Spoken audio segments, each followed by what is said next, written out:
जय हिंद मित्रांनो, प्रॅक्टिस कशी चालू आहे? व्यवस्थित चालू ठेवा प्रॅक्टिस. ग्राउंडची सोबत प्रॅक्टिस आणि त्याच्या सोबत आपल्या पेपरची पण अभ्यासाची पण तयारी करत राहा.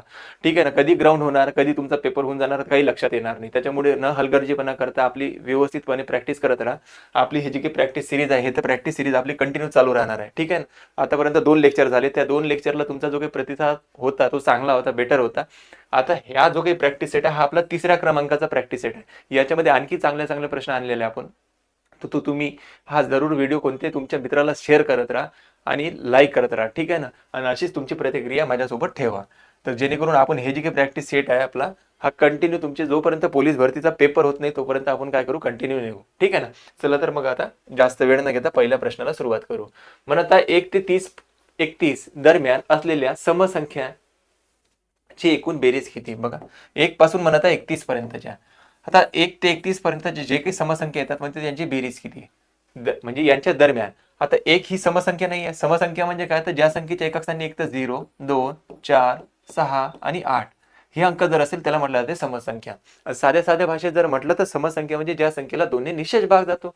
आता 1 ही समसंख्या नाही, 31 पण समसंख्या नाही. पण पहिली याच्या नंतर जर काढायचा प्रयत्न केला आपण तर किती येते? 2. पण याच्या आधी कोण येते? 30.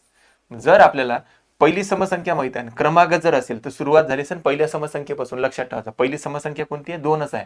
आणि शेवट जर समसंख्या असेल, पहिली समसंख्या शेवटची समसंख्या आपल्याला माहित आहे, तर आपण बेरीज एकदम इझिली काढू शकतो. बघा, पहिल्या समसंख्येनं शेवटच्या समसंख्येला भाग द्यायचा. पहिल्या समसंख्येनं शेवटच्या समसंख्येला भाग द्यायचा. उत्तर किती आला? 15. आणि आपल्याला बेरीज काढायची होती. 15 नंतर कोणती येते क्रमांक? 15 नंतर येते 16. समाने घ्यायची. जे काही उत्तर आलं 15 त्याच्या पुढचा एक अंक घ्यायचा 16. या दोघांचा गुणाकार करून घ्यायचा. आपल्याला 2 ते 30 पर्यंतच्या अंकाची बेरीज भेटून जाणार. बघा, 15 सक किती होते? 90. हातचे किती आले? 9. 15 एक 15, 15 9 किती होतात? 24. तर 240 त्यांची बेरीज असणार. प्रश्नाचं उत्तर किती? 240. चलो आगे. एका विटेची लांबी, रुंदी आणि उंची 25 centimetre bye 11.25 centimetre bye 6 centimetre आहे. म्हणजे ही विटेची लांबी झाली. या मापाच्या विटांनी 8 metre by 6 metre by 22.5 centimetre भिंत बांधायची आहे. आता सुरुवातीला काय करायचं? भिंतीचं माप जे काही आहे ते सुरुवातीला भिंतीचं क्षेत्रफळ आणि त्यालाच भागीला काय करायचं? आपल्या विटांचं जे काही क्षेत्रफळ आहे ते. आता भिंतीचं जे काही क्षेत्रफळ दिलेलं आहे बघा, इथून मी आता तुम्हाला दाखवतो. याचे की भिंतीचं क्षेत्रफळ दिलेलं आहे या मापाच्या 8 metre by 6 metre by 22.25 centimetre आहे. काय ही आहे भिंत. हे झालं भिंतीचं माप. त्याच्यानंतर आणखी याच्यात गोष्ट लक्षात घ्या. बघा, ही जी काही दिली आहे लांबी, विटाची जी काही लांबी दिली आहे, रुंदी दिली आहे आणि उंची दिली आहे, हे सेंटीमीटर मध्ये देत आहे. कशामध्ये देत आहे? सेंटीमीटर मध्ये. प्रश्नाने थोडं गडबड केली आहे, व्यवस्थित वाचा तुम्ही. सेंटीमीटर आहे. ठीक आहे ना? तर आता आपल्याला पहिले तर आधी लिहिणार आपण भिंतीची लांबी, रुंदी, उंची किती आहे. तर भिंत 8 मीटरची. 8 मीटर आहे, याला सेंटीमीटर मध्ये कन्वर्ट करायचं. कारण की 1 मीटर म्हणजे किती होतात? 1 मीटर म्हणजे 100 सेंटीमीटर होतात. किती सेंटीमीटर? 100. तर 8 मीटर आहे, तर 8 मीटरला सेंटीमीटर करण्यासाठी कितीनं गुणाकार होणार? 100 न. आता मी डायरेक्ट लिहितो.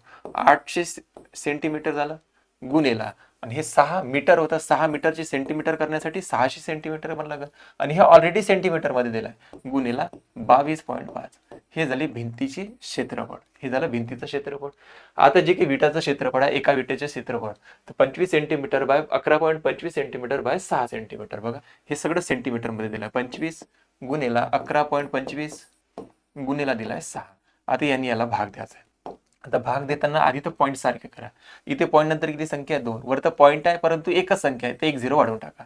पॉईंट न पॉईंट झाला तर कॅन्सल. आता तोडा आपण भाग. 25 एक 25 आणि 25 9 किती होतात? 225. डायरेक्ट थोडा भाग दिला. बरोबर. परत आता 25चा भाग जाते. 25 चौक होतात 100, खाली राहणार 12 आणि 25 5 125. आणि वरती जर 25चा भाग दिला, 25 दोन्ही 50, खाली किती राहणार बेटा? खाली राहणार 1, म्हणजे खाली 10 राहणार. आणि 25 चौक किती होतं? 100. परत आता भाग जातो. 25 एक 45 एक 45, 45 दोन्ही 90. परत 6 एक 6, 6 चौक किती होतात? 24. 800 गुणेला 4 गुणेला 2 शिल्लक राहिलं. म्हणजे 800 गुणेला आहे 4 आणि गुणेला आहे 2. 4 दोन्ही किती होतात? 8. 8 गुणेला 8 म्हटलं तर किती होणार? 64. आणि याच्यावर 2 0. म्हणजे किती विटांची संख्या लागेल? 6400. 6400 प्रश्नाचं उत्तर. ठीक. चला. एक मोटार बोटीचा वेग स्थिर पाण्यामध्ये प्रति तास 15 किलोमीटर पर आवर्स आहे. म्हणजे ह्या मोटार बोटीचा वेग, खूप छान प्रश्न आहे, एकदम जबरदस्त. बघा, 15 किलोमीटर पर आवर्स आहे. ते मोटार बोट जे काही आहे तिचा वेग. ठीक आहे. तर त्या बोटात प्रवाहाच्या दिशेने 30 किलोमीटर अंतर जाऊन आणि तेवढेच अंतर परत येण्यास 4 तास 30 मिनिटं वेळ लागला, तर त्या नदीच्या पाण्याच्या प्रवाहाचा वेग किती? म्हणजे जे काही नदीचं पाणी वाहत असेल त्या प्रवाहाचा वेग विचारला होता. खूप छान प्रश्न होता. बघा, पोलीस भरतीचा आहे. आता याला सॉल्व्ह कसं करायचं तर थोड्या काहीतरी आपल्याला माहिती पाहिजे. बघा, जर एक सूत्र आहे, डिस्टन्स काढायचं असेल आणि दोन वेगवेगळ्या स्पीडने जायचं आहे. डिस्टन्स जर काढायचं असेल तर दोन वेगवेगळ्या स्पीडने जायचं आहे. तर पहिला स्पीड गुणिला करायचा दुसरा स्पीड आणि भागीला दोन्ही स्पीडनं चालण्यात आलेला एकूण टाइम दिला असेल. मी जे जे शब्द बोलत आहे लक्षात ठेवा. दोन्ही स्पीडनं चालण्यात आलेला एकूण टाइम दिला असेल, त्याची बेरीज करायची. म्हणजे पहिला स्पीड गुणिला दुसरा स्पीड वरत करायचा गुणाकार आणि या स्पीडची करायची बेरीज आणि गुणिला करायचा एकूण वेळ. एकूण वेळ किती लागली? एकूण वेळ दिली आपल्याला 4.5 तास. आता हे झालं एक फॉर्म्युला. त्याच्यानंतर आणखी एक दुसरी कन्सेप्ट लक्षात ठेवा. जर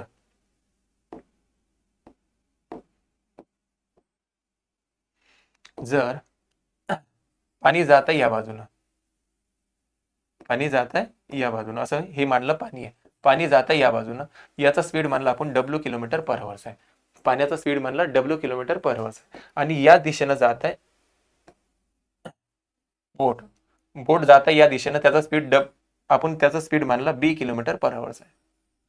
बोट पण त्या दिशेनं जात आहे, पाणी पण त्या दिशेनं जात आहे. तर पाण्याचा स्पीड मानला W किलोमीटर पर आवर्स आणि बोटचा स्पीड मानला आपण B किलोमीटर पर आवर्स. आता दोघे एका दिशेनं जात आहे, तर स्पीड काय होणार? बोटीचा वाढून जाणार. स्पीड वाढणार का नाही वाढणार? दोघेही एकाच गोष्टीनं मुवमेंट करत आहे, तर स्पीडची काय होणार? बेरीज. म्हणजे बोटचा स्पीड आणि वॉटरचा स्पीड या दोन्ही स्पीडची होणार बेरीज. याच्याच उलट एक कंडिशन म्हणते बघा. बोट जात आहे या दिशेनं, मानला आपण B आहे त्याचा स्पीड आणि वॉटर जात आहे या दिशेनं, वॉटर जात आहे या दिशेनं, याचा स्पीड आहे W. आता हे झाले एकमेकाच्या विरुद्ध दिशेनं कंडिशन. तर यावेळेस काय होणार? बोटचा स्पीड बोट मायनस वॉटर. ह्या दोन गोष्टी लक्षात ठेवा तुम्ही. स्पीड एका दिशेनं जात असेल तर स्पीड होते बेरीज, बोटचा जो काही स्पीड होणार त्याची काय होणार? बेरीज. आणि दोघेही वेगवेगळ्या दिशेनं म्हणजे विरुद्ध दिशेनं चालत असेल तेव्हा बोट मायनस वॉटर होते स्पीड. ठीक आहे, या 2-3 गोष्टी लक्षात आल्या असेल तर हा प्रश्न सॉल्व्ह होऊ शकते. आता बघा, एक मोटार बोट चा वेग स्थिर पाण्यामध्ये प्रति तास 15 किलोमीटर पर आवर्स आहे. त्या बोटीचा प्रवाहाच्या दिशेने 30 किलोमीटर अंतर जाऊन आणि तेवढेच अंतर परत येणार आहे. बघा, हे 30 किलोमीटरचा डिस्टन्स आहे. प्रवाहाच्या दिशेनं जात आहे, प्रवाहाच्या दिशेनं सांगितलं बोट प्लस वॉटर स्पीड असते, म्हणजे B प्लस वॉटर, बोट प्लस वॉटर स्पीड होणार. आणि प्रवाहाच्या दिशेनं वापस येत असेल, कारण की प्रवाह जर असा जात असेल तर असं वापस येत असेल, हे झालं प्रवाहाच्या विरुद्ध दिशेनं, बोट मायनस वॉटर. ठीक आहे, आता इथं आपल्याला दिलाय त्या बोटेचा वेग किती आहे? 15 किलोमीटर पर आवर्स. बोटेचा वेग आहे 15 किलोमीटर पर आवर्स. वॉटरचा स्पीड आपल्याला माहित नाही, तर वॉटरचा स्पीड डब्ल्यूच मानू.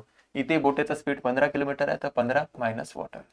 ठीक आहे, हे जाणे आणि परत वापस येणे याच्यासाठी याला एकूण बघा तेवढेच अंतर परत येणे याच्यासाठी एकूण 4 तास 30 मिनिटं लागले, म्हणजे 4.5 तास लागले. आपल्याला डिस्टन्स माहित आहे, पहिला स्पीड माहित आहे, दुसरा स्पीड माहित आहे, दोन्ही स्पीडची गुणाकार करायचा आणि गुणेला करायचा एकूण वेळ. बरोबर का नाही? तर बघा आता डिस्टन्स किती आहे? टोटल 30 किलोमीटरचा. 30 किलोमीटरचा डिस्टन्स आहे. पहिला स्पीड किती आहे? 15 प्लस W. वॉटरचा स्पीड आपल्याला काढायचा आहे ना, तर इथेच ठेवा वॉटर, W तसाच ठेवा. आणि दुसरा स्पीड किती आहे? 15 मायनस वॉटर. या दोन्ही स्पीडची होणार खाली बेरीज. तर दोघांची जर बेरीज केली आपण, बघा 15 प्लस W आणि 15 मायनस W, या दोघांची बेरीज केली तर हे कॅन्सल होऊन जाणार. सॉरी, हे कॅन्सल होऊन जाणार. 15 आणि 15 किती होते? 30. दोघांची बेरीज येते 30. दोघांची बेरीज किती येते? 30. ठीक आहे, दोघांची बेरीज 30 आली. एकूण टाइम किती आला? कारण की एकूण वेळ पाहिजे, तर एकूण वेळ किती झाला? 4 तास 30 मिनिटं. एकूण टाइम किती लागला? 4 तास 30 मिनिटं. 4 तास 30 मिनिटं म्हणजे 9/2 तास. बरोबर ना? 4.5 तासला आपलं 9/2 तास म्हणू शकतो. बस, आता आपलं उत्तर तयार झालं. बघा, आता आपलं उत्तर रेडी आहे. थोडा टाइम लागला, पण आता आपलं उत्तर तयार आहे. बघा, आता भाग तोडा लागतं. इथे 3 जर भाग दिला, 3 10 30 आणि 3 3 किती होतात? 9.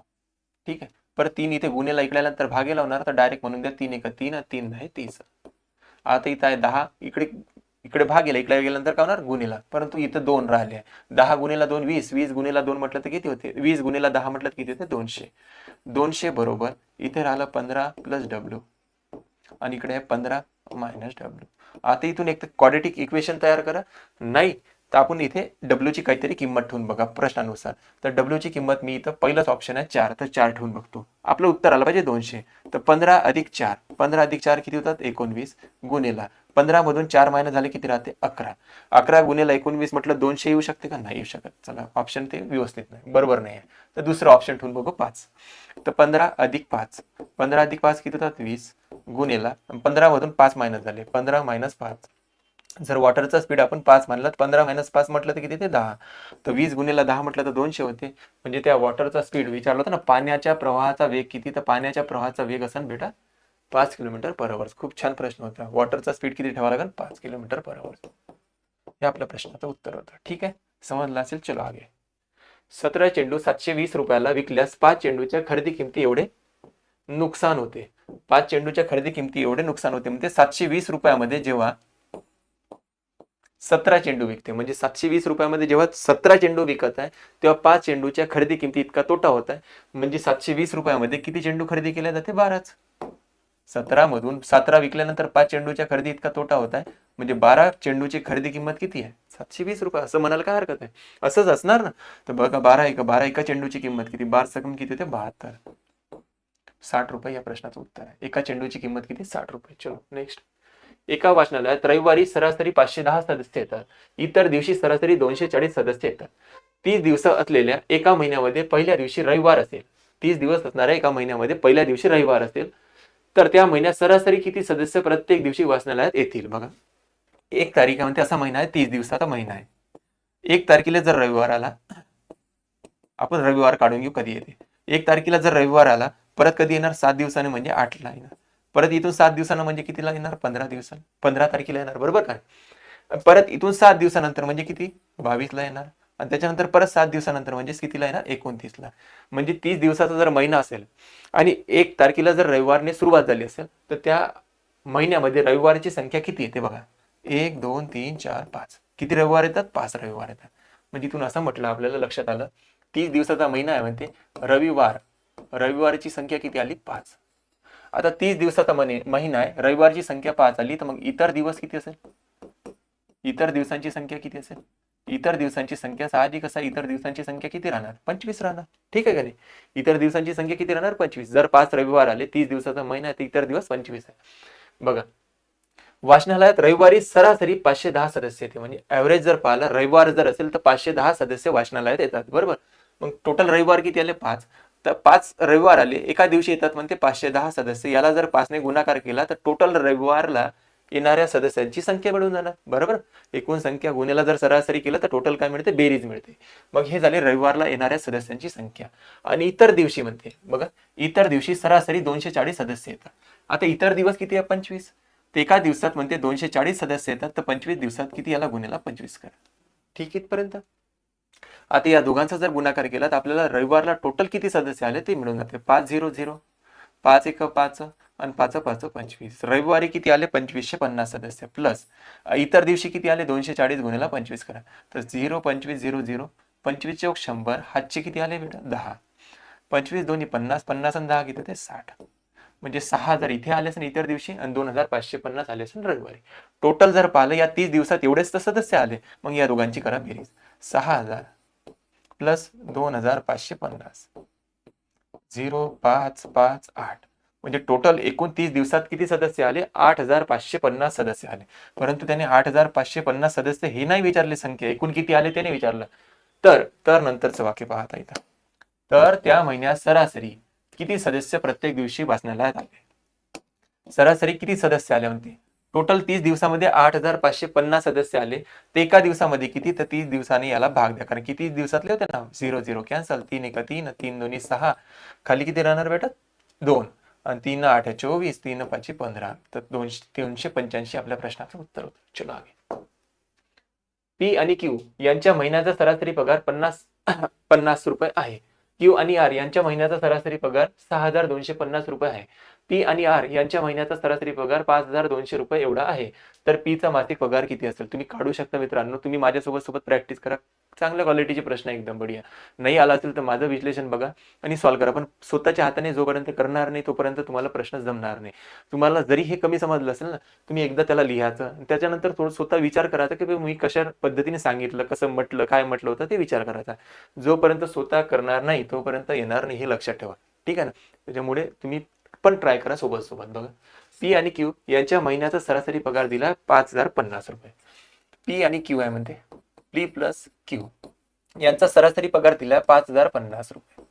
आता ऍव्हरेज 50 रुपये दोघा जणांचा, एका जणाचा 50 रुपये तर दोघा जणांचा किती आला, 2 गुणाकार केला तर दोघा जणांचा टोटल मिळते. म्हणजे सरासरी गुणिला जर एकूण संख्या केलं तर आपल्याला एकूण संख्येची काय प्राप्त होते, बेरीज. मग सरासरी होता 5,050 गुणिला 2. पी आणि क्यूचा टोटल पगार झाला. त्याच्यानंतर म्हटलं क्यू अधिक आर यांचा सरासरी पगार किती आहे, 6,250. ह्या दोघांचा सरासरी पगार आहे, गुन्ह्याला 2 करा म्हणजे टोटल भेटते मिळेल. पी आणि आर यांचा सरासरी पगार आहे म्हणते टोटल 5,200. गुन्ह्याला काय करायला लागेल, 2, कारण की प्रत्येकाचा 5,200 आहे तर 2 व्यक्तीचा आहे म्हणून त्याला 2 गुणाकार केला. आता विचारण्यात आला आपल्याला पीचा पगार सांगा म्हणते किती. आता इथं थोडा विचार केला तर बघा, प्रत्येक व्यक्ती इथं 2 आला आहे.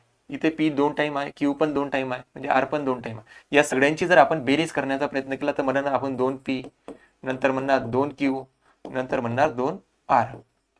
बरोबर ना. आता असं न लिहिता आपण याला असं आणखी लिहू शकतो, 2 जर कॉमन काढले इथून, इथं राहणार एकटा पी प्लस एकटा क्यू एकटा आर. बरोबर, एकटा पी एकटा क्यू एकटा आर.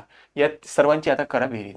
या सर्वांची बेरीज करताना इथे प्रत्येकाला 2-2 ने गुणाकार झाला म्हणून 2 कॉमन काढा आणि हे जे काही दुसरे नंबर आहे यांची बेरीज करा. 0 0 0 0 सॉरी 0 आहे ना. 5 आणि 5 10 सी 0 हात चालला 1. बेरीज वगैरे चेक करत राहा तुम्ही.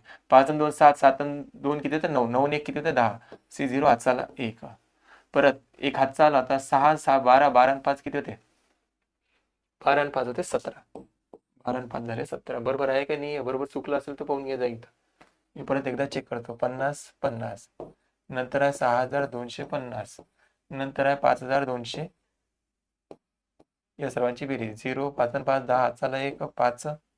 तेच तर म्हटलं बेरीज चुकली. 6 5 आणि 5 5 16 येते ना, 1600 16,500. तेच तर म्हटलं 16,500. ठीक आहे, 16,500 म्हणून तर तुम्हाला सांगितलं 16,500. बघा आता बघा, हा इथे 2 गुन्हेला इकडे या बाजूने गेल्यानंतर काय होणार, भाग गेलात म्हणजे हा 2 ने 2 कॅन्सल झाला. म्हणजे इथून असं म्हणू शकतो आपण P plus Q plus R यांचे जे काही सरासरी पगार असेल, पगार चालू आहे ना, यांचा जर टोटल जर पगार पाहिला तिघांचा मिळून किती आहे, 16,500. तिघांचा मिळून टोटल पगार जर पाहिला तर किती आहे, 16,500. आता विचारण्यात आलं की पी चा पगार सांगा. तर आता आपल्याला अशी किंमत शोधायची आहे जिथे पी नाही आहे, अशी किंमत शोधायची जिथे आपल्याला पी दिसणार नाही. बघा आता हा जो काही फोकस करणार या बॉक्स मध्ये जी काही किंमत आहे ही फक्त कोणाकोणाची आहे, क्यू आणि आर ची. क्यू आणि आर चा टोटल पगार जर पाहिला तर 6,250 गुणिला 2, 6,250 गुणिला 2. तर एकूण पगार जर पाहिला क्यू आणि आर चा 0 5 दोन्ही 10 हात चालला 1 2 दोन्ही 4 आणि 1 5 साइन दोन्ही 12. क्यू आणि आर चा टोटल जर पगार पाहिला तर 12,500. तिघांचा जर पगार पाहिला 16,500. म्हणजे क्यू प्लस आर यांचा टोटल पगार किती आहे, 12,500.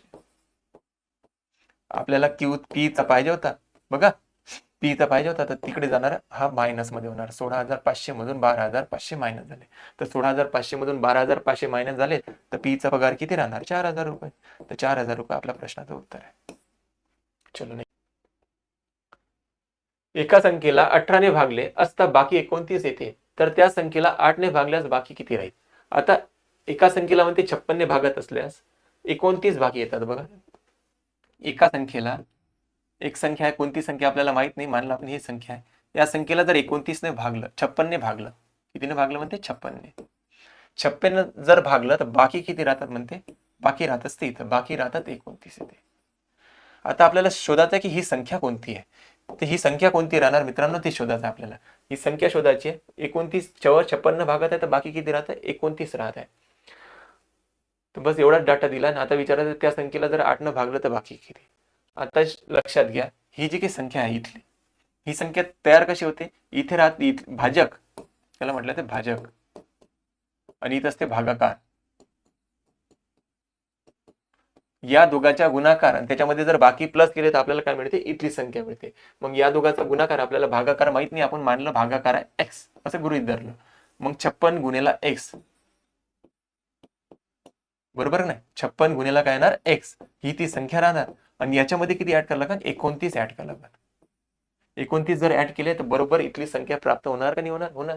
या दोघांचा गुणाकार त्याच्यामध्ये जर 29 प्लस केले तर इथली संख्या प्राप्त होते, म्हणजे ही ती संख्या आहे. आता त्या प्रश्नामध्ये एवढंच काढत होतं, आपल्याला ही संख्या काढण्याचा प्रयत्न केला असता. तर ती संख्या कोणती आली, 56 गुणिला एक्स प्लस 29. आता म्हणत आहे की त्या संख्येला जर 8 न भागलं तर बाकी सांगा किती येणार. आता या संख्येला समजा आपण 8 न भागलं तर आपल्याला 8ने जर संख्येला भागत आहे तर 8 तर 7 8 56 ही तर संख्या पूर्ण एक्झॅक्ट भाग होत आहे. आणि या दोघांचा गुणाकार झालाय म्हणजे ह्या 8 जर या संख्येला भाग जात असेल तर याही संख्येला भाग जाणार 8, बरोबर का नाही. तर आता आपल्याला फक्त शोधायचं होतं की या संख्येला भाग जातो का नाही. लक्षात घ्या, थोडं भारी आहे. या संख्येला आपल्याला 29 न भाग दिला तर बाकी किती येते, आणि जेवढे बाकी आले असते तेच आपल्या प्रश्नाचं उत्तर असतं. आता या संख्येला तर आपण एक्झॅक्ट 8 न भाग देऊ शकतो, बरोबर, सॉरी देऊ शकतो, परंतु या संख्येला जर 8 न भाग दिला तर बाकी किती, तर तेच आपल्या प्रश्नाचं उत्तर राहणार. म्हणजे 29 न 8 ला भाग दिला, 8 त्रिक किती होतात 24, बाकी किती राहतात मित्रांनो 5. 5 या प्रश्नाचं उत्तर होतं. ठीक, ओके. चलो, एका एक दिवसीय क्रिकेटच्या सामन्यामध्ये पहिल्या 10 षटकामध्ये धावांची सरासरी 3.2 होते. तो सामना जिंकण्यासाठी 282 धावांची गरज असल्यास उर्वरित 40 षटकांमध्ये धावांची किमान सरासरी किती असायला हवे. बघा, सरासरी ते एक सूत्र सांगितलं होतं मागच्या लगे, एकूण संख्यांची बेरीज, एकूण संख्यांची बेरीज भागेला असता एकूण संख्या, एकूण संख्या. आता सरासरी किती दिली आहे, 10 षटकांमध्ये सरासरी 3.2 धावा काढल्या, सरासरी 3.2 धावा काढल्या. आणि एकूण षटक म्हणजे त्याने एकूण किती ओव्हर खेळले, 10 ओव्हर खेळले. आता 10 इथे भागेला इकडे आल्यानंतर गुन्हेला होणार, तर साहजिकच आहे 3.2 गुणिला 10 जर म्हटलं तर या 10 ओव्हर मध्ये त्यांनी किती धावा काढल्या असेल, 32 धावा केल्या असेल, बरोबर का. सरासरी गुणिला जर एकूण संख्या केला तर एकूण संख्येची काय मिळते, बेरीज मिळते. तर पहिल्या 10 षटकांमध्ये पहिल्या 10 ओव्हर मध्ये किती रन काढले असेल, 320 रन, 32 रन काढले असेल, सॉरी. ठीक आहे. आता हे 32 रन काढल्यानंतरही 282 धावांची गरज आहे म्हणते, 282 धावांची आणखी गरज होती 32 धावा काढल्यानंतर. म्हणजे आता जिंकण्यासाठी 282 धावांची आणखी गरज होती. 32 धावा तर काढल्या आता आपण 10 षटकांमध्ये. तर 10 षटकातल्या धावा इथून जर मायनस केल्या तर आता किती धावा पाहिजे होत्या जिंकण्यासाठी, 250 धावा काढायच्या.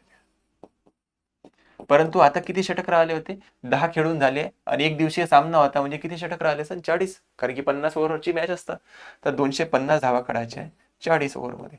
तर सरासरी धावा संख्या किती ठेवावं लागेल, एकूण संख्यांची बेरीज भागेला एकूण संख्या केला तर सरासरी मिळते. 0-0 कॅन्सल झाला, 4 सखम 24, खाली राहतात 1 दिला पॉईंट, 4 2 8, 4 25, 6.25 आपलं उत्तर राहणार. नेक्स्ट, 1/4 मैल लांबी असलेल्या एका रेल्वेचा वेग प्रति तास 75 मैल आहे, प्रति तास 75 मैल आहे. 3.50 मैल लांबी असलेल्या एका बोगद्याला पार करण्यास त्या पूर्ण रेल्वेला किती वेळ लागेल. बघा,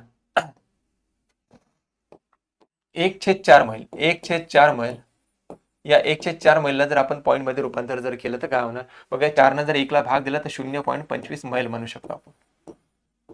0.25 मैल हे झाली रेल्वेची लांबी. कोणाची लांबी, रेल्वेची लांबी. आणि बोगदा जो काही आहे म्हणते 1/4 मैल लांबी असलेल्या रेल्वेचा वेग 75 मैल आहे आणि 3.50 मैल असलेल्या एका बोगद्याला. आता एखाद्या बोगद्याला डिस्टन्स बरोबर काय असते, स्पीड गुणिला असते टाइम. एका बोगद्याला पार करताय, एका प्लॅटफॉर्मला पार करताय, तर तेव्हा गाडी काय करते, स्वतःचं अंतर त्या सोबत त्या प्लॅटफॉर्मचं पण अंतर पार करते. आता गाडीचं अंतर आहे 0.25 मैल आणि त्या बोगद्याचं अंतर आहे 3.50 मैल. तर या दोघांची करून घ्या बेरीज, 3.50 आणि हे 0.25, या दोघांची बेरीज करा. टोटल जर डिस्टन्स पाहिला तर टोटल डिस्टन्स किती येते, 3.75. तर टोटल डिस्टन्स आहे 3.75 मीटर. लागेल त्याची काही आवश्यकता नव्हती. टोटल अंतर हे झालं एकूण अंतर. एकूण अंतर किती पार करायचं आहे, 3.75 मैल. ठीक आहे, बहुत बढिया. त्या बोगद्याला पार करण्यास किती वेळ लागेल. आता त्या गाडीचा वेग जो काही आहे म्हणजे 75 मैल प्रति तास म्हणजे पर हवर्स, प्रति तास 75 मैल आहे. म्हणजे प्रति तास म्हणजे एका तासामध्ये किती जाते, 75 मैल जाते. किती मैल जाते, 75 मैल जाते. आता एका तासाला मी असं म्हटलं 60 मिनिटामध्ये 60 मिनिटामध्ये किती जाते? 75 मैल जाते. आणि आपल्याला किती अंतर जायचं आहे? 3.75 मैल. 3.75 मैल जाण्यासाठी किती वेळ लागेल? एक्स घेतो इथं, करा क्रॉस गुणाकार. 3.75 गुणिला करा 60 आणि भागेला काय येणार? 75. बरोबर निघणार किती वेळ लागेल आपल्याला. तिथे पॉईंट नंतर दोन संख्या, खाली पॉईंट वगैरे नाही तर 2 0 वाढवून टाकतो, पॉईंट ठेवून दिला. आता थोडा भाग, 0 न 0 कॅन्सल झाला. 25 न भाग दिला, 25 त्रिक 75 0. 25 न वरता भाग दिला, 25 एक 25, खाली राहणार 12, 25 5 125. परत 15 एक 15 आणि 15 दोन्ही 30, बे एक बे, बे त्रिक 6. म्हणजे टाइम बरोबर किती वेळ लागेल? 3 तास. तर 3 तास या प्रश्नाचं उत्तर आहे मित्रांनो. 3 तास नाही, 10 मिनिटामध्ये केलं तर ना आपण रूपांतर, हे मिनिटामध्ये केलं तर 3 मिनिटं. 3 मिनिटं या प्रश्नाचं उत्तर आहे. 3 मिनिटं आपल्या प्रश्नाचं काय उत्तर आहे. चलो, वडील व मुलगा यांच्या सध्याच्या वयाची बेरीजमध्ये 60 वर्ष आहे. 6 वर्षापूर्वी वडिलाचे वय हे मुलाच्या वयाच्या 5 पट होते, तर 6 वर्षानंतर मुलाचे वय किती? बघा, वडील आणि मुलगा यांच्या सध्याच्या वयाची बेरीज किती दिली मित्रांनो? 60. आता इथं प्रश्न एकदा कुठे कुठे कोणता कोणता डाटा सोडावा लागते, त्याच्यानंतर आपल्याला नंतर तो इन्क्लूड करावा लागते प्रश्नामध्ये, हे समजलं पाहिजे. आता वडील आणि मुलगा यांच्या सध्याच्या वयाची बेरीज 60 वर्ष आहे. इथून काहीच लक्षात नाही येत की 60 वर्ष. आता वडील किती वर्षाचे आहे, मुलगा किती वर्षाचा, काहीच लक्षात नाही आहे. म्हणजे हा डाटा आपल्याला स्किप करावा लागेल थोड्या वेळसाठी. त्याच्यानंतरचं पुढचं वाक्य वाचा बघा. 6 वर्षापूर्वी, आता इथून थोडी आपल्याला लिंक लागते. 6 वर्षापूर्वी म्हणजे आजपासून 6 वर्षापूर्वी. आजपासून 6 वर्षापूर्वी वडिलाचं वय मुलाच्या वयाच्या 5 पट होतं. आजपासून 6 वर्षापूर्वी. आता हे वाक्य आपल्याला महत्वाचं आहे. 6 वर्षापूर्वी. मग इथे लिहायचं 6 वर्षापूर्वी. 6 वर्षापूर्वी काय होतं? वडिलांचं वय मुलाच्या वयाच्या 5 पट होतं म्हणते बघा. 6 वर्षापूर्वी वडिलाचं वय मुलाच्या 5 पट होतं. मुलाचं आपल्याला माहित नाही, मुलगाचं वय मानून घ्या आपण 1 वर्ष, आणि याची 5 पट म्हटलं नाही तर एक्स वगैरे मानून घ्या. याची 5 पट जर केली तर किती येणार? वडिलाचं वय 5x वर्ष. हे निघाले 6 वर्षापूर्वी वडिलाचं वय आणि मुलाचं वय. त्याच्यानंतर तो जो काही आपण स्किप केलेला डाटा होता तो उचलला जाता. वडील आणि मुलगा यांच्या सध्याच्या वयाची बेरीज दिली आहे 60 वर्ष. हे तर 6 वर्षापूर्वीच आहे. आता यांना काय करा? आजमध्ये आणा. आजमध्ये जर आणत असेल, आता इथून मी 6 वर्षापूर्वी किती वर्षाचा असेल आणि आता आजमध्ये वय काढत असेल तर आपण 6 प्लस केलं तर आजचं वय बनून जाणार, बरोबर का नाही? म्हणजे मागच्या वयामध्ये जर आजचं वय प्लस आजचं वय काढायचं असेल तर 6 वर्ष ऍड करावं लागेल. वडिलाचं मागचं वय 6 वर्षापूर्वी किती आहे? 5x. याच्यामध्ये जर 6 ऍड केले तर वडिलांचं आजचं वय किती झालं? 5x अधिक 6. मुलगा 6 वर्षापूर्वी x वर्षाचा होता, आज मध्ये आणत असेल त्याला 6 मध्ये प्लस करावं लागेल. हे झालं मुलाचं वय.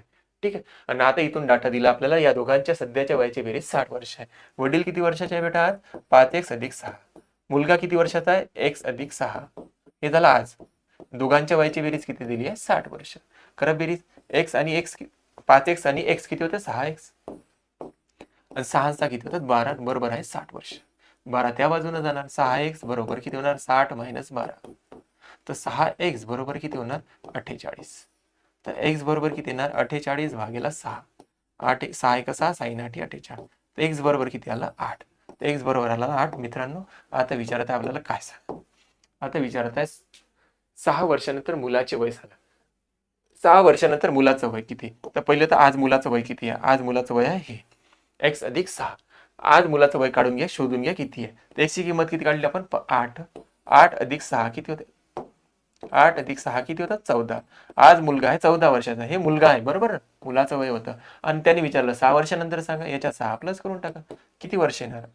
6 वर्षानंतर मुलाचं वय 20 वर्ष. ठीक. चलो.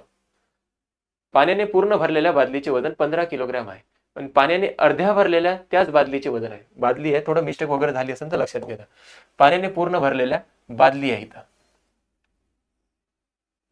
चे वजन आहे 15 किलोग्रॅम आहे. आणि पाण्याने अर्ध्या भरलेल्या त्याच बादलीचे वजन 9 किलोग्रॅम आहे. तर रिकाम्या बादलीचे पाहिजे काय? पूर्ण मिस्टेकच झाली आहे. रिकाम्या जी काही बादली आहे म्हणते त्याचं वजन सांगा किती आहे. आता जी काही रिकामी बादली असेल त्याचं वजन किती? पूर्ण भरलेली आहे तर त्याचं वजन आहे म्हणते 15 किलोग्रॅम. आता कोणतीही गोष्ट पूर्ण म्हटलं तर जेव्हा ती गोष्ट काय असते? 100%. दुनियात कोणतीही गोष्ट काय तर 100% आहे. कोणती गोष्ट काय? 100%. तर 100% भरलेली आहे तेव्हा त्याचं वजन किती आहे? 15 किलोग्रॅम, 15 kg. आता त्याच्यानंतरचं पुढचं वाक्य, पाण्याने अर्धी भरलेली. अर्धी भरलेली म्हणजे 50%. अर्धी म्हणजे काय? तर 50%.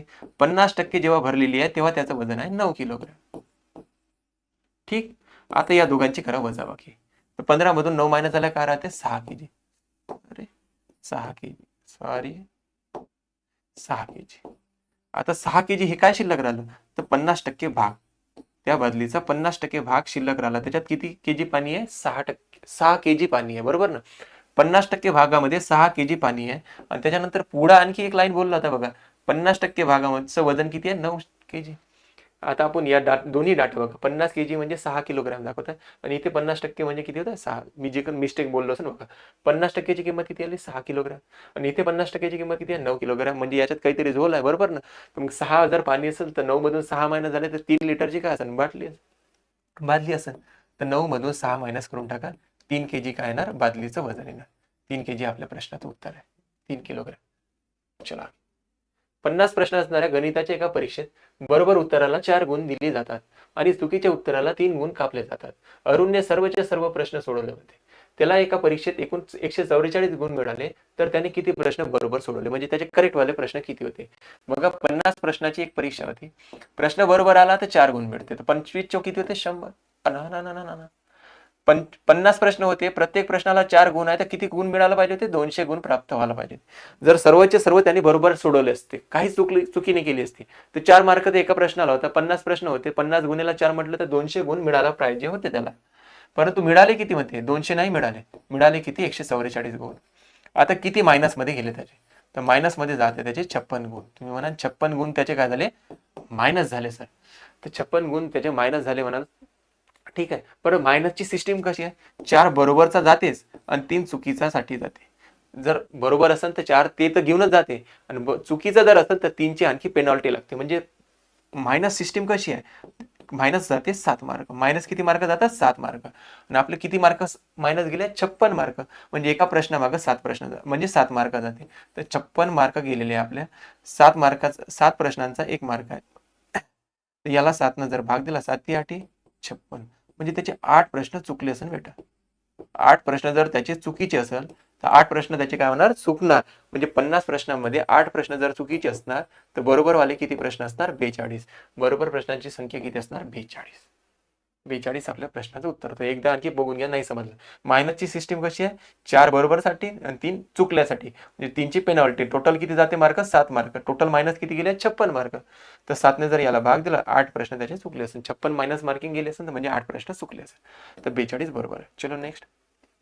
एका मुद्रांकाने एका पुस्तकावर 1 पासून अंक क्रमांक घालताना संख्येतील प्रत्येक अंकाला 1 याप्रमाणे एकूण 402 खिळे वापरले तर त्या पुस्तकात एकूण किती पाने असतील. बघा म्हणजे मनाचा आहे, पहिल्या नंबरचं पुस्तक असेल तर 1 खिळा, दुसऱ्या नंबरचा 2 खिळा, तिसऱ्या नंबरचा 3 खिळा, संख्येतील अंकाला 1 असं म्हणत आहे. संख्येतील प्रत्येक अंकाला 1 म्हणजे 1 अंकी संख्या असेल तर 1 खिळा, 2 अंकी असेल तर 2 खिळे, 3 अंकी असेल तर 3 खिळे असं म्हणायचं आहे त्याला. म्हणजे ही जर गिनती अशी चालू राहणार, म्हणजे इथून 10 झाले ना, आता अंक किती झाले 2, तर मग या 10 नंबरच्या पेजवर किती खिळे येणार 2 खिळे. संख्येतील अंकाला 1 म्हणजे 11 नंबरचा पेज येणार, तिथे किती खिळे लागणार 2. समजा जर इथं जर आणखी 150 नंबरचं पेज आलं समजा, तिथे किती खिळे लागणार 3 खिळे. म्हणजे संख्येतील अंकाला 1 म्हणजे काय होते, जेवढी अंकी संख्या आहे तेवढे खिळे लागेल त्या पेज नंबरवर. ठीक आहे, 2 अंकी असेल तर 2 खिळे, 3 अंकी असेल तर 3 खिळे. आता 1 पासून सुरुवात झाली म्हणते आणि पुस्तकाचा क्रमांक टाकाला. आता आपल्याला एक सांगतो की 1 ते 99 पर्यंत जर आपण संख्या लिहिल्या, 1 पासून 99 पर्यंत संख्या लिहित गेलो तर टोटल 99 संख्या येतात. किती नंबर येतात 99 नंबर येतात. प्रत्येक नंबर मध्ये जे मर्जी डिजिट असतात, जे मर्जी डिजिट म्हणजे काही 1 अंकी काही 2 अंकी संख्या असतात बरोबर का नाही, काही 1 अंकी संख्या असतात, काही 2 अंकी संख्या असतात. तर असं टोटल जर 99 संख्या येतात, जे मर्जी डिजिट असतात, 189 अंकांचा वापर केला जातो. जर आपल्याला 1 पासून 99 पर्यंत संख्या लिहायच्या मित्रांनो, आपल्याला टोटल 189 अंक वापरावा लागतं. किती 189, हा डाटा फिक्स करून घ्या डोक्यात. आता इथं किती अंकांचा वापर झाला 402. 402 1 पासून 99 पर्यंत लिहिण्यासाठी तुम्ही म्हणाल सर 189 अंक तर वापरून घेतले आपण. 189 जर अंक इथून मायनस केले, आता किती अंक शिल्लक राहिले सर 12 मधून 9 मायनस झाले तर 3, हातचा परत दिला. 10 मधून 9 मायनस झाले तर 1, हातचा परत दिला आणि इथं 4 मधून 2 मायनस झाले तर 2 राहणार. म्हणजे 213 अंकांचा अजूनही वापर राहिला असेल. ठीक आहे, बहुत बढिया. 213 अंकांचा, 213 अंकांचा सॉरी 213 अंक, 213 अंकांचा वापर राहिला. परंतु आता 1 पासून 100 पर्यंत झालं आपलं काम. आता आपली जी काही गिनती चालू होणार 100 पासून चालू होणार. 100 ते आता कुठपर्यंत जायचं आपल्याला माहित नाहीये. 100 पासून चालू होणार आणि इथे असं होणार की एका संख्येमध्ये किती अंक आहे? 3 अंक आहे. एका संख्येमध्ये किती अंक आहे? 3. बघा 3 अंकापासून एक संख्या तयार झाली तर 213 अंक होते आपल्याकडे. 213 अंक होते. प्रत्येक संख्येमध्ये 3 अंक येणार आहे. तर किती संख्या तयार होऊ शकतात? 3 ने याला भाग द्या. 3 1 3, 3 7 21, 3 1 3 म्हणजे 71 संख्या तयार करू शकतात. 71 नंबर तयार होऊ शकतात. म्हणजे इथे 71 नंबर आले असेल. 71 नंबर आले असेल तेव्हाच कुठं प्रत्येक अंकामध्ये प्रत्येक संख्येमध्ये 3 अंक असेल. 71 गुणिले 3 केलं तर 213 होतात. झाला आता इथे 1 पासून 99 पर्यंत 99 संख्या, 100 ते 171 पर्यंत 71 संख्या, असं टोटल किती संख्या आल्या असेल यांची करून घ्या बेरीज. 9 1 किती होतं? 10 चे 0 हात चाला 1, 9 1 10, 10 7 किती होते? 17. म्हणजे त्याला 1 पासून किती पानं असेल बघा. 1 ते किती पानं असतील? 1 ते 170 पाने असतील आणि आपल्याला तेच विचारलं तर त्या पुस्तकाला पानाची संख्या किती? 170. चलो नेक्स्ट. प्रत्येक मुलाला 8 याप्रमाणे चॉकलेट वाटल्यास शेवटच्या मुलाला 6 चॉकलेट कमी पडतात. त्याच चॉकलेट प्रत्येकाला 7 याप्रमाणे वाटल्यास शेवटच्या मुलाला 1 चॉकलेट जास्त मिळते. तर कमीत कमी एकूण किती चॉकलेट होते? खूप छान प्रश्न आहे बघा.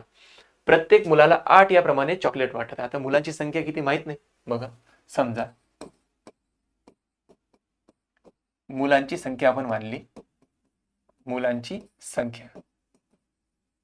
संख्या जर आपण x मानली.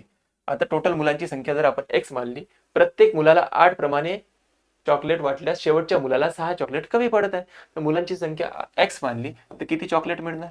प्रत्येक मुलाला 8 याप्रमाणे तर म्हटलं तर 8x चॉकलेट मिळतात, परंतु शेवटच्या मुलाला 6 चॉकलेट कमी मिळतात. ही झाली चॉकलेटची संख्या. बरोबर का नाही? बघा एकदा. प्रत्येक मुलाला 8 चॉकलेट देत आहे.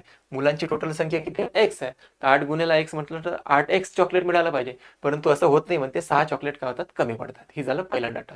त्याच्यानंतर म्हणते जर प्रत्येक मुलाला, आता चॉकलेटची संख्याच किती वाटत आहे ते विचारत आपण. जर प्रत्येक मुलाला 7 याप्रमाणे चॉकलेट वाटल्यास तर शेवटच्या मुलाला 1 चॉकलेट जास्त मिळते. तर मुलांची संख्या किती आहे? x आहे. तर टोटल किती चॉकलेट वाटले जाणार? 7x, परंतु 1 जास्त भरते म्हणते शेवटच्या मुलाला. इथं 6 कमी भरत होते, 1 जास्त भरत आहे. हे दोन्ही चॉकलेटचा डाटा दाखवतात. आता हा इक्वल करा.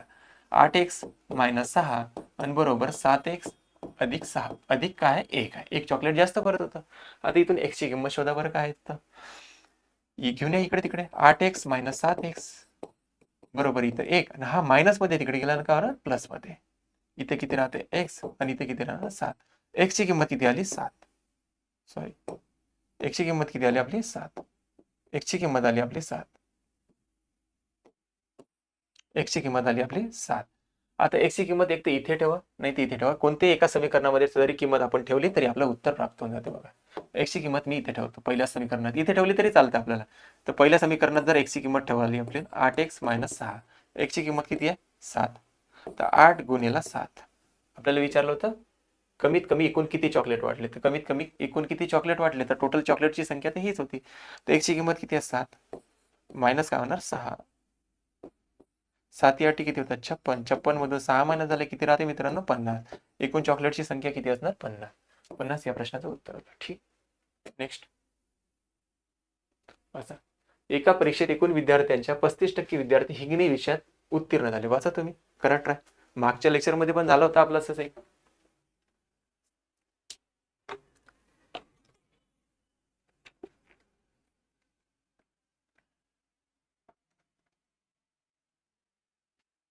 ठीक आहे बघा. एका परीक्षेत एकूण विद्यार्थ्यांच्या 35% विद्यार्थी हिंदी विषयात उत्तीर्ण झाले. 45% विद्यार्थी इंग्रजी विषयात उत्तीर्ण झाले. आपण याला वेन डायग्रामने करू शकतो. तसं जर करायचं असेल तसं पण करू शकतो. बघा एका परीक्षेत 35% विद्यार्थी हिंदी विषयात, हिंदीमध्ये म्हणते 35% विद्यार्थी नापास. अनुत्तीर्ण म्हणजे काय होतात? नापास. 35% नापास. ठीक.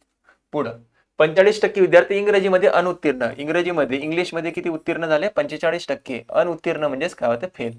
आधी तर करून घ्यायची यांची बेरीज. 5 आणि 5 10 चे 0 हा चालला 1. हे 4 आणि 4 किती होतं? 8. म्हणजे 80% आलं यांची बेरीज. आता आपल्या नंतर आणखी एक डाटा दिला. 20% विद्यार्थी दोन्ही विषयात अनुत्तीर्ण झाले. अनुत्तीर्ण झाले म्हणजे फेल झाले. बरोबर. तर दोन्ही विषयातले फेल इथून काढून टाका. अधिकाऱ्यांची याची बेरीज, नंतर दोन्ही विषयातले फेल इथं काढून टाका. इथे किती राहते? 60%. 60% विद्यार्थी नापासच आहे आपल्याकडे. 60% विद्यार्थी काय नापास. आता आपल्याला विचारलं तर एकूण विद्यार्थ्यांच्या शेकडा किती विद्यार्थी दोन्ही विषयात उत्तीर्ण म्हणजे काय तर पास. आता 60% जर नापास झाले असेल ना, 100% मध्ये 60% नापास झाले तर 40% काय असेल, पास असेल. तर 40% प्रश्नाचं उत्तर आहे. चला, एक मोटार ताशी 40 किमी वेगाने सकाळी 5 वाजता एका ठिकाणाहून निघाली. त्यानंतर बरोबर 2 तासाने दुसरी मोटार त्या दिशेने त्याच ठिकाणावरून पहिलीच्या दीडपट वेगाने निघाली. तर त्या दोन्ही मोटारांचं किती वाजता भेट होणार. तर झालेला वाटतं हा मित्रांनो आपला मागच्या लेक्चरमध्ये, एकदा करून बघाल तुम्ही. चला, काही माणसे एक काम म्हणते, एकदा करून बघाल. हा झालेला आहे आपला, ठीक आहे ना. नाही तर सांगून देतो बघा. एक मोटार 40 किमी ताशी वेगाने सकाळी 5 वाजता निघाली म्हणते. मागच्याच लेक्चरमध्ये झालेलं असेल, बाय मिस्टेक आला बघा. एक मोटार 40 किमी वेगाने एक सकाळी 5 वाजता एका ठिकाणाहून निघाली. मानलं आपण हे ठिकाण असेल आणि इथून स्टार्ट झाली म्हणते 40 किलोमीटर पर आवर या स्पीडने सकाळी 5 वाजता. दुसरी गाडी निघाली म्हणते इथूनच, परंतु 2 तासानंतर. ही 5 वाजता स्टार्ट झाली असेल तर ही किती वाजता स्टार्ट होणार, 7 वाजता. 2 तासा म्हणजे किती होतं, 7 वाजता, बरोबर का नाही. 2 तासानंतर. परंतु या पहिलीच्या दीडपट वेगाने, आता पहिलीचा वेग आहे 40, याच्या दीडपट वेगाने 302 वेगाने, बे बे बे दोन्ही 4, 20 त्रिक 60, म्हणजे दुसरीचा वेग किती आहे, 60 किलोमीटर पर आवर. दीडपट वेगाने निघाली. तर त्या दोन्ही मोटार एकमेकींना किती वाजता भेटतील बघा. पहिली निघत आहे 5 ला, दुसरी निघत आहे 7 ला. दोघंही एका दिशेनं जात आहे. पहिलीचा वेग किती आहे, 40. पहिलीनं दुसऱ्या गाडीपेक्षा किती जास्त प्रवास केला, 2 तास जास्त प्रवास केला. कारण की 2 तास आधी निघाली आहे ना पहिली गाडी. तर 2 तास प्रवास केला तर डिस्टन्स किती कव्हर केला असेल, 40 किलोमीटर पर आवर स्पीड आहे म्हणाल सर. आणि 2 तासामध्ये त्यांनी एवढा डिस्टन्स कव्हर केला. त्या गाडीचा स्पीड किती आहे, 40 किलोमीटर पर आवर. आणि 2 तास तिने प्रवास किती केला असेल तर 40 गुणिले 2 किलोमीटरचा. ठीक आहे का नाही, एवढा प्रवास केला असेल. आता आपल्याला दोन्ही गाड्या स्टार्ट झाल्या. ही 2 तासानंतर ही पण गाडी स्टार्ट होणार आहे. तर 2 तासानंतर यांचा स्पीड जो काही होणार, आता दोन्ही गाड्या एकाच दिशेनं जात आहेत, या दोन्ही स्पीडची काय होते, वजाबाकी. का, एका दिशेनं जात आहे म्हणून. एका दिशेनं जात आहे तर यांचा रिलेटिव्ह स्पीड म्हणणार, सापेक्ष वेग किती होणार, 20 किलोमीटर पर आवर. मोठ्या स्पीडमधून लहान स्पीड मायनस केला. 60 मधून 40 मायनस झाले तर 20च्या स्पीडनं एवढा डिस्टन्स कव्हर करण्यासाठी किती वेळ लागेल, 20 एका 20, 20 दोन्ही 40, वेग गुणिला 2 गुणिला 2 किती होते, 4 तास. म्हणजे 4 तासानंतर यांची भेट होणार. परंतु 4 तासानंतर यांची भेट होणार कधी, ती ही दुसरी गाडी किती वाजता स्टार्ट झाली आहे, 7 वाजता. या 7च्या 4 तासानंतर त्यांची भेट होणार. याच्यामध्ये 7 तास म्हणजे सुरुवातीचे 7 वाजता निघाल्या होत्या, तिथून 4 तासानंतर म्हणजे सकाळी 11 वाजता त्यांची भेट होणार. चलो, काही माणसे म्हणते एक काम 8 दिवसामध्ये पूर्ण करतात. तर त्या कामाच्या दुप्पट काम पूर्वीच्या निमपट माणसे किती दिवसात पूर्ण करतील बघा. एक सूत्र सांगितलं होतं, H1 किंवा M1, H1 आणि D1 भागेला करायचं म्हटलं तर W1. आणि याच्यामध्ये आणखी एक दुसरं वाक्य असेल तर M2 S2 D2 भागेला W2 असं करायचं. M1 म्हणजे काय, तर पहिले माणसं, पहिले तास, पहिले दिवस, पहिलं काम. सॉरी,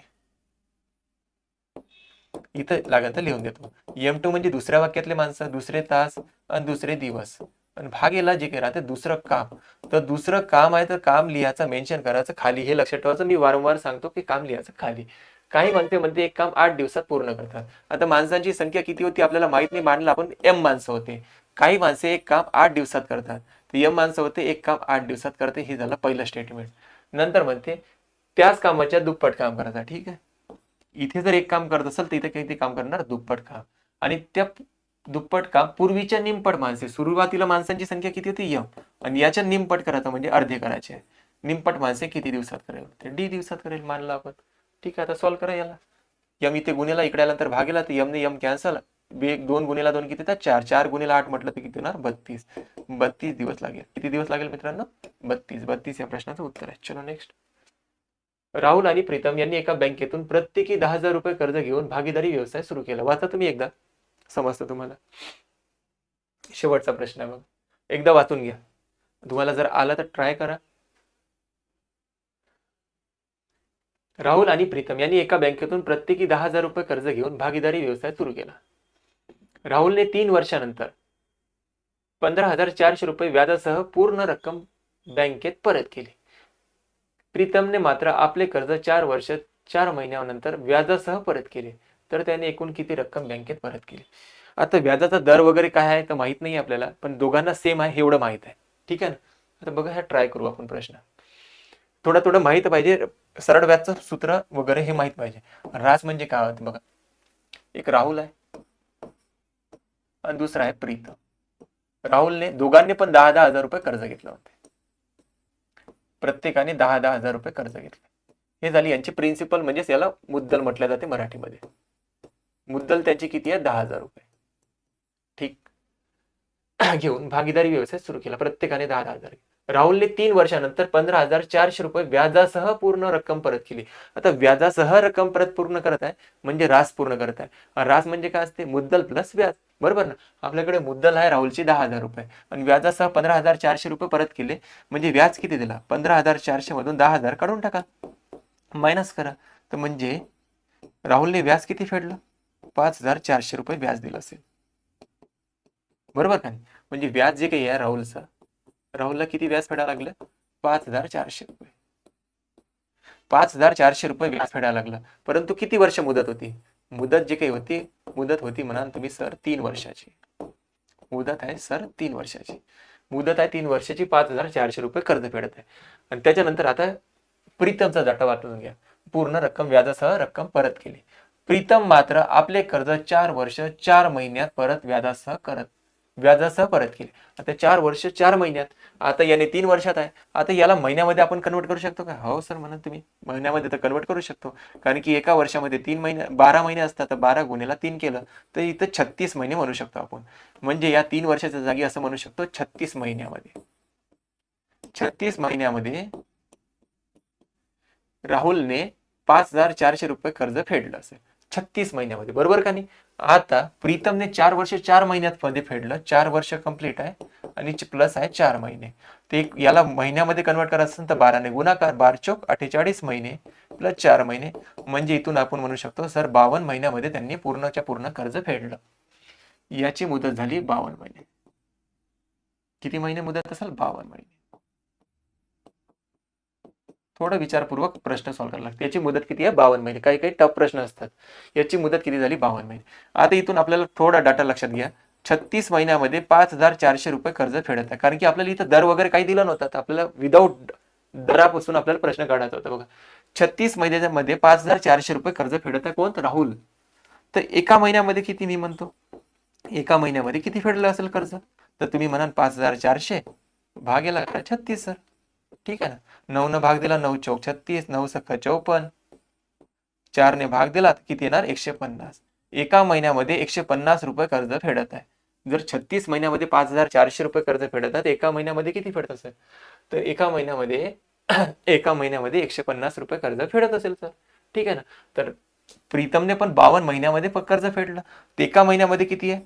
150 रुपये. तर 52 महिन्यामध्ये किती? तर 150 गुणिले 52 करा. म्हणजे प्रीतमने किती कर्ज फेडलं असेल ते निघून जाते. म्हणजे प्रीतमने किती व्याज दिलं? तर हा इथे 0 बेटा.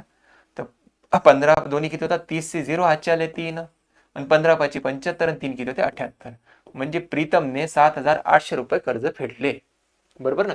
प्रीतमला किती व्याज लागलं? 7,800 रुपये व्याज. प्रीतमने घेतले किती होते? रक्कम मुद्दल घेतली होती 10,000 रुपये.